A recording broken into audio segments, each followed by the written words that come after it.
Strije su lezije na koži koje imamo kao uglavnom posljedica. Ne se pojavljuju samo tako odjednom, nego moramo da imamo prvo nešto što se dešava gdje uglavnom koža bude proširena, rastezanja kože i onda oni se pojavljaju. U početkom najviše imaju neke crvenkastu boju, pa sa vremenom ta boja se izgubi i uglavnom to vidimo više kao atrofični ožiljak.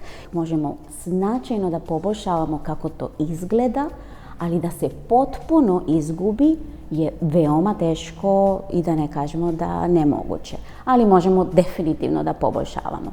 Strije možemo da imamo na različiti faza života. Možemo da imamo, i to najčešće vidimo, na primjer, tokom trudnoća, gdje naravno taj predeo je abdomena.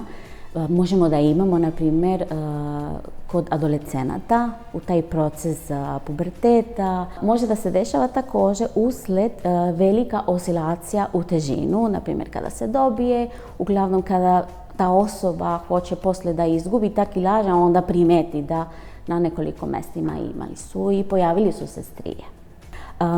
Od opcije imamo od lokalna terapija, što samo po sebi vrlo malo je šta može da radi, ali ako nemamo druga opcija, to je nešto što može i to od što ranije kreće terapija, što bolje. I naravno imamo laserska terapija, što imamo od neablativne i ablativni laserima, gdje možemo i da poboljšavamo boju, na primjer sa nešto što se tiče šta ide direktno na boju te strije.